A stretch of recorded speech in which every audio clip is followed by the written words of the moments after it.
Hi hello welcome to rocking Rani channel. Welcome to stand up comedy.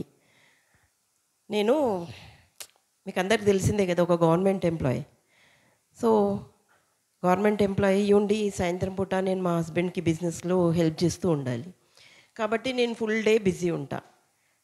ఇండ్లు చూసుకోవాలి, job చూసుకోవాలి, బిజినెస్కి హెల్ప్ చేయాలనేసి మేము ఒక ఫుల్ టైమ్ మేడ్ని అపాయింట్ చేసుకున్నాను అనమాట. ఇప్పుడు ఆమె అన్ని పనులు చేస్తుంది. Cooking, cleaning, washing, everything. ఇంట్లో ఎట్లా అంటే ఆమెకి every hook and corner, like నేను ఎట్లా నాకన్నా ఎక్కువనే అన్నీ ఆమెకి తెలుసు అనమాట. ఏ టైంలో ఏం చేయాలి, ఏ వస్తువు ఎక్కడ ఉండాలి, ఇలా ఆమె మాకు చాలా హెల్ప్ఫుల్గా ఉంది కొన్ని ఇయర్స్ నుంచి. అయితే ఒకరోజు మా పాత టెనెంట్స్ ఖాళీ చేసి వెళ్ళిపోయినారు. ఇంకా ఇల్లు ఖాళీ ఉంది కదా, టూలెట్ బోర్డు పెట్టినందుకు కొత్త వాళ్ళు అడగడానికి వచ్చిండ్రు. అయితే వాళ్ళు వచ్చి రెంట్ ఎంత అండి అని అడిగారు. అయితే నేను చెప్పే లోపట్నే మా మేడ్ ఇది 20,000 రెంటు, మళ్ళీ 3,000 మెయింటెనెన్స్ అని చెప్పి, సరే అక్కడ కూరుకుంటుందా. సో వాళ్ళు ఇంకేదో డౌట్స్ అడగబోతున్నారు.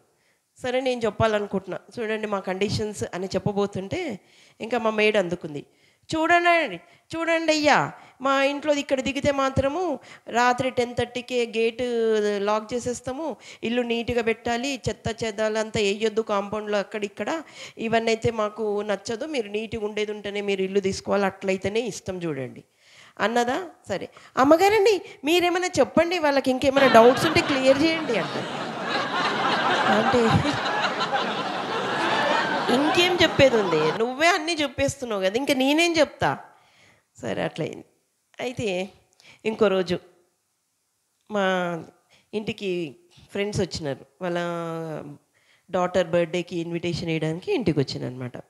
సరే నేను చెప్పిన, అరే లలిత వాళ్ళకి ఏమైనా చూడు టీ స్నాక్స్ అట్లా అనేసి. సరే అని చెప్పింది. ఇంకా వాళ్ళ దగ్గర పోయి అడిగిందనమాట, ఏమండి మీకు నేను కాఫీ టీ స్నాక్స్ అని ఇవ్వాలా, లేకపోతే కూల్ డ్రింక్ స్నాక్స్ ఏది ఇమ్మంటారు చెప్పండి అని అడిగింది. సో వాళ్ళు ఏదో చెప్పే లోపట, నేనేదో చెప్పే లోపట ఆమెనే, నేను ఆల్రెడీ టీ స్టవ్ పైన పెట్టినండి, నేను ఇప్పుడే మీకు అరేంజ్ చేస్తా అనుకున్నాం. అంత మాటికి ఇంకా అడిగేది ఏంటి అనేసి. సరే ఇది ఇట్లా ఉండగా కొంచెం మా ఇల్లు అంతా పాత పాతగా కనిపిస్తుందని పెయింట్లు వేయించుకుందాం, పెయింటింగ్ అని డిసైడ్ అయినాం. కానీ నాకు లీవ్ దొరకట్లేదు ఆఫీస్కి, మళ్ళీ బిజినెస్ చూసుకోవాలి, ఫుల్ డే బిజీ ఉంటా.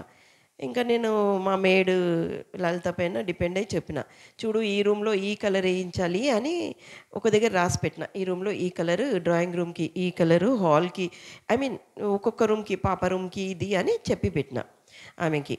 సరే ఈవినింగ్ వచ్చేవరకు మోర్ దెన్ 80% పెయింటింగ్ అయిపోయింది. వచ్చి చూస్తే ఒక్కొక్క దగ్గర ఒక్కొక్క కలర్, నేను చెప్పింది ఒక్క దగ్గర కూడా లేదు. ఆమె ఇష్టానుసారం మార్పిచ్చేసింది. నేను ఏంది ఈ పెయింటింగ్, ఏంటి లలిత, నేను ఒక్కటి చెప్తే నువ్వు ఇంకొకటి చేసి పెట్టినావు అంటే, ఏంటమ్మా ఈ రూమ్లో మీరు చెప్పిన కలర్ కన్నా ఈ కలర్ అయితేనే బాగుంది, మంచిగా కొడుతుంది, అందుకే ఇక్కడ ఇదే ఇప్పించిన, ఆ రూమ్లో ఈ కలర్ కనిపించింది అది బాగుంది అందుకని అక్కడ అది ఇప్పించిన, అన్నీ మార్చేసింది. ఇంకేం చేస్తాం, చాలా ఇయర్స్ నుంచి నమ్మకస్తురాలు, మరి మనిషిని ఏమనలేము, హర్ట్ చేయలేము, గమ్మునున్న నోరు మూసుకొని, మరి ఇంకేం చేస్తా. అయితే అన్నీ నాకే వచ్చు, అన్నీ నాకే వచ్చు, నాకు ఇది ఏంటో తెలియదు అని ఎక్కువ అనుకుంటుంటుంది అనమాట. సర్లే నేను ఒకరోజు బాగా డీహైడ్రేట్ అయిపోయి వచ్చి నాకు, ఏమే లలిత నాకు కొంచెం బటర్ మిల్క్ ఇవ్వా అని అడిగిన. సరే తొందరగా మిల్క్ తీసుకొచ్చి ఇచ్చింది ఒక గ్లాస్లో. ఇచ్చి అమ్మ బటర్ దొరకలేదు మిల్క్ దాగాని ఇచ్చింది. నా కర్మ అమ్మ, నేను అడిగింది మజ్జిగ ఇవి కొంచెం హీట్ తగ్గుతుంది అని నేను బటర్ మిల్క్ అని ఇంగ్లీష్లో చెప్పినందుకు అంత పెద్దగా చేసింది. ఇగో ఇట్లా చేస్తుంది. సరే ఇంకొకసారి లీవ్ పెడతా, ఒక 3 రోజులు పెళ్ళి ఉంది, నేను లీవ్ పెట్టాలమ్మా, నాకు లీవ్ కావాలి, నేను రాను 3 రోజులు అని పోయింది. సరే పోయింది కదా, ఇంకా నాకే కదా పని, ఇంట్లో వంట పని, ఇంటి పని అన్నీ నాకే పెడుతుంది. సరే నేను వంటింట్లోకి పోయి నేను ఏదో చేయాలని చూస్తుంటే ఒక్క వస్తువు పెట్టిన దగ్గర ఉన్నట్టు దొరకదు. ఒక్కొక్కటి ఒక్కొక్క దగ్గర ఉంది. ఏది తీసినా లేట్ అవుతుంది, వెతకడమే. సరే ఇట్లయితే కాదని ఫోన్ చేసినా మా మేడ్కి. ఏది షుగర్ డబ్బా ఎక్కడ పెట్టినావు, కందిపప్పు డబ్బా ఎక్కడ పెట్టినావు, ఇది ఎక్కడ పెట్టినావు అని అడిగితే మంచిగా చెప్పింది. ఇగో ఇది ఇక్కడ ఉంది అన్నది. సరే అదంతా తీసుకున్నా. తీసుకొని ఓకే దొరుకుతున్నాయిలే అంటే మళ్ళీ చెప్పింది, ఓ అమ్మ నువ్వు మళ్ళీ తీసినావు కానీ మళ్ళీ కరెక్ట్గా నేను ఎక్కడ పెట్టుకున్నా అక్కడ పెట్టు.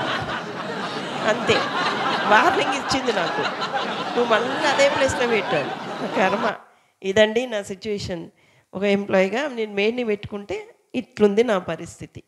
ఆమెనే ఓనర్. Thank you.